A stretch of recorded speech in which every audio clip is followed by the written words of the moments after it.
ఏదో ఒకటి మన ప్రయత్నం మనం చేస్తాము.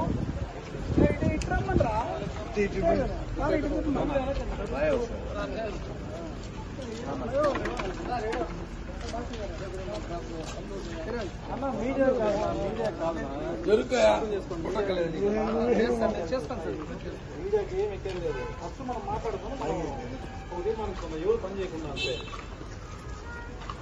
రండి నా పై వస్తాను.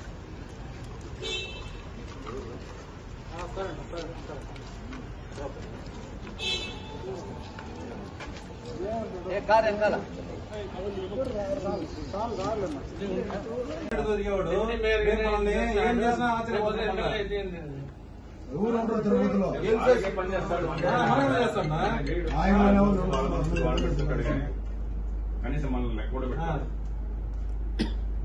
కాబట్టి రేపు కళ్యాణ మండపం తీసుకొని భారీగా జన సమీకరణ ఈ రోజు ఈవినింగ్ లోపల చూసుకొని మార్పు రాకపోతే రేపు భారీగా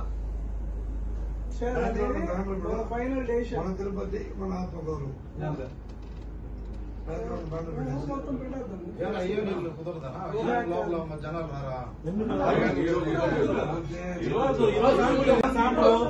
మీటింగ్ మనం కూర్చున్నామే దీన్నే రాత్రి కూడా నడిపిస్తాను.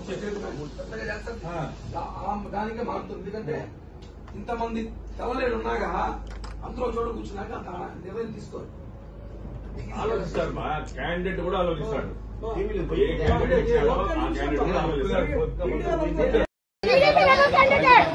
తెలుగుదేశం కార్యకర్తలు ఏం మాట్లాడాలనుకుంటారో 4.5 సంవత్సరాలు ఎట్టి చాకరీ చేయించుకుని మన సీట్లు అనుకుంటామా?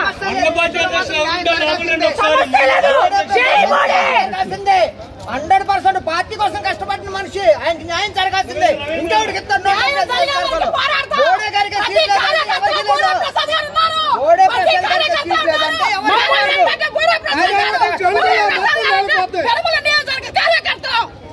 కాదు. బోడే ప్రసాద్ గారు ఎన్నాళ్ళు మమ్మల్ని కూడా ఏడవలో వదిలేకుండా అమ్మా పార్టీ ఆశీర్వదించిందమ్మా చేయండి అని మాతో ఆయన చేసేది రావుడు మాతో కూడా చేయించాడు.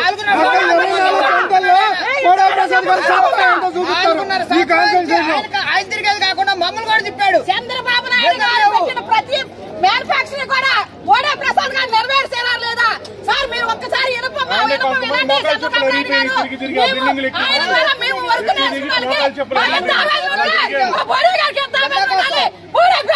గెలిపించుకున్నంత వరకే ఈ మేము గెలిపించుకొని తీరుతాం. ఇదిగోండి రేపు జరిగే అసెంబ్లీలో మొదటి స్థానం గెలిస్తే బోడే ప్రసాద్ గారికి ఫస్ట్ స్థానం వస్తుంది. గెలిచిన ఫస్ట్ కనుమలూరే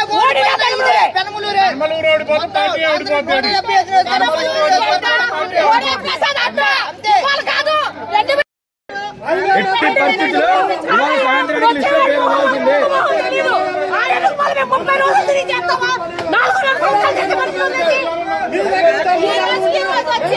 సీట్ కావాలి ఎవరికంటే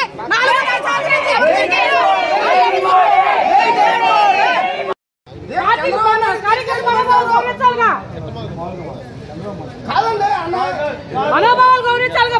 కార్యకర్త మనోభావాలు గౌరవించి ఇస్తానన్నాడు. ఇవాళ గౌరవించుకుని ఎవరు